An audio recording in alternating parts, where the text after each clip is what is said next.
हम लगातार किसी न किसी तरह के शोर से घिरे हुए रहते हैं। यह हमारे शारीरिक और मानसिक स्वास्थ्य पर बोझ डाल सकता है।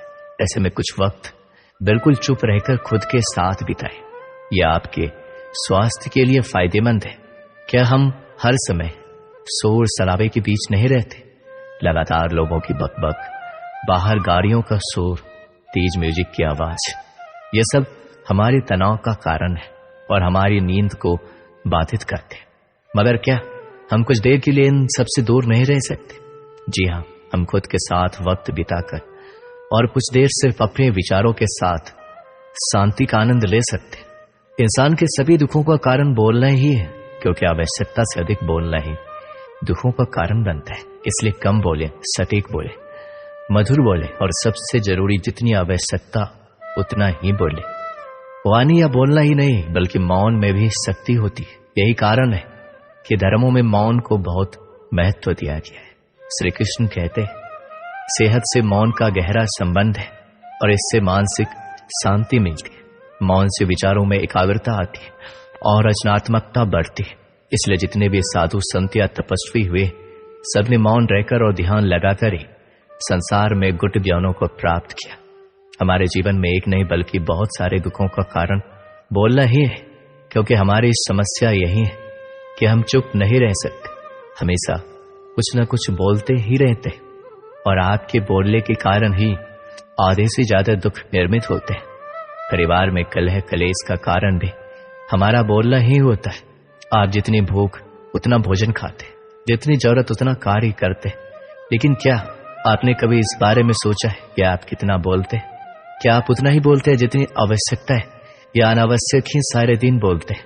इस बारे में अकेले कभी बैठकर जरूर सोचिए कि आज आपने दिन भर में कितना बोला, क्या बोला और सबसे जरूरी क्यों बोला। इनमें से कितनी बातें जरूरी थी, कितनी अनावश्यक। मनुष्य की प्रवृत्ति ऐसी है कि अपने मन में चल रही बातों को दूसरों को सुनाना चाहता है और दूसरा भी आपके साथ ठीक वही काम करता है। ये बातें किसी अन्य या तीसरे व्यक्ति से संबंधित हो तो सुनने सुनाने का काम और दिलचस्पी से होता है। आप फिर जब कभी बैठते हैं तो इन बातों को फिर से दोहराया जाएगा और फिर इन्हीं बातों पर विचार करेंगे। ये सुनने सुनाने का माहौल जीवन भर चलता रहता है और इस तरह से आप खो देते हैं अपना समय, अपना जीवन, अपनी सोच समझ और वो कीमती पल जिसमें जिया जा सकता है, जिसमें आनंद प्राप्त किया जा सकता है। इसलिए इस सुनने सुनाने के माहौल से बाहर निकलिए। जब तक हम बाहर की ओर बोलते रहेंगे, हमारे भीतर अशांति रहेगी। जिस दिन हम मन से चुप हो जाएंगे, तब बाहर हमारे मुख से कुछ भी निकले, हम शांत ही रहेंगे।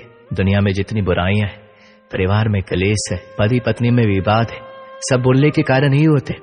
हम चुप रहना नहीं चाहते, हमेशा सुना देना चाहते, लेकिन व्यर्थ का बोलना ऊर्जा का नष्ट होना है। इसलिए जितने भी बुद्धत्व साधु और संत हुए, वे एकांत की ओर गए, क्योंकि उन्हें अधिक बोलना ना पड़े और अधिक सुनना ना पड़े। लेकिन आप इस संसार में रहकर भी एकांत रह सकते। इसके लिए आपको उन ऊर्जाओं को बचाना होगा जिसे आप व्यर्थ के शब्दों में नष्ट कर देते। इसलिए उतना ही बोले जितना जरूरी। आप सभी ने जीवन में कहावत तो सुनी ही होगी, एक चुप 100 को हराए, एक चुप 100 को दुख दी जाए। इसलिए हम कई बार चुप रहते, मौन रह जाते, क्योंकि ये सच भी है कि एक मूर्ख व्यक्ति के सामने मौन रहने से अच्छा उत्तर और कुछ भी नहीं हो सकता। परंतु जीवन में सदैव चुप रहना उचित नहीं होता। गीता में कहा गया है, जहां पाप का बल बढ़ रहा हो, जहां छल कपट हो रहा हो, वहां पर मौन रहने से अधिक गंभीर अपराध और कुछ नहीं हो सकता। कभी कभी हम सबके जीवन में एक समस्या अवश्य होती है, हम किसी ताकतवर के समक्ष मौन हो जाते। ऐसा क्यों? प्रायः उसकी ताकत से बचने के लिए हम मौन रह जाते। मानते हैं कि ऐसा करने से हम एक विवाद से बच जाते, हो सकता है एक संघर्ष से भी बच जाते, परंतु ऐसा बचाव देर सवेर एक बड़े संघर्ष को जन्म दे देता है। हमारा मौन रहना अनजाने में उस व्यक्ति का समर्थन बन जाता है और वह अपने आप को और अधिक शक्तिशाली अनुभव करने लगता है। यहीं से हमारा दमन प्रारंभ हो जाता है। एक के बाद एक हम अन्याय में अनचाहे रूप से सम्मिलित होते चले जाते, जो आगे चलकर बड़े टकराव का कारण बनता है। तो फिर आप लोग कहेंगे कि इसका तोड़ क्या है? ये समझने के लिए ये जानना आवश्यक है कि ऐसी कौन सी बात है जो विरोध करने से रोकती है। ये सामने वाले की शक्ति तो नहीं हो सकती, ये तो हमारा खुद का डर होता है जो हमें मौन रहने को विवश करता है। क्या हमारे मन से डर को निकालकर अन्याय का विरोध नहीं कर सकते? आखिर वह हमारा क्या और कितना बिगाड़ सकता है? जरा सोचिए, ऐसा करने से हमारा मन कितना मुक्त, कितना हल्का अनुभव करेगा। इतिहास साक्षी है कि कि पापियों की उदंडता ने संसार को उतनी हानि नहीं पहुंचाई जितनी कि सज्जनों के मौन ने पहुंचाई। यदि कोई मूर्ख बोल रहा है तो मौन रहना उचित है, परंतु यदि कहीं छल हो रहा है, अपराध हो रहा है, तो उठिए और विरोध कीजिए, क्योंकि आपके लिए न से आने वाली पीढ़ी के लिए ये मौन घातक सिद्ध हो सकता है। श्री कृष्ण ने कहा है कि 5 जगह पर हमेशा चुप रहना चाहिए। जब कोई आदमी आपके सामने किसी तीसरे आदमी की बुराई कर रहा हो, तब तुम्हें चुप रहकर बस सुनना चाहिए, अपनी राय व्यक्त नहीं करनी चाहिए, क्योंकि जो आज आपके सामने किसी तीसरे की बुराई कर रहा है, वह कल किसी और के सामने आपकी बुराई भी कर सकता है यदि आपने कुछ कहा हो तो।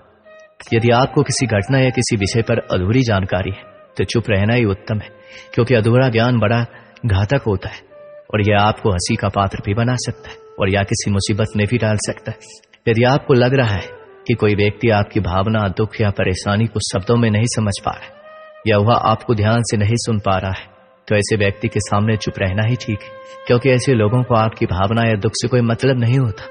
ऐसे लोगों को अपना राज बताकर आप पछताएंगे। जब कोई अपना या कोई सगा संबंधी आप पर क्रोध कर रहा, आपका अपमान कर रहा हो या घृणास्पद शब्द कह रहा, तो आपको उस वक्त चुप रहना चाहिए, ताकि सामने वाले का गुस्सा पूरी तरह से बाहर निकल जाए। आप यदि सही है तो आप कतई माफी ना मांगे और चुप रहकर सही समय का इंतजार करें। वह खुद ही आपसे माफी मांग लेगा या उसे अपने गलती का एहसास हो जाएगा। एक समय की बात है, एक गांव में एक सफल व्यापारी रहता था। उसके पास एक अच्छी बड़ी दुकान थी और आमदनी भी इतनी थी कि गांव में सबसे ज्यादा अमीर वही था। हर आदमी उससे अच्छे से बात करता और वह लोगों की बहुत मदद भी करता था। वह दिन रात मेहनत और बाकी समय में पूजा पाठ भी करता, इसलिए बहुत से लोग इज्जत करते थे।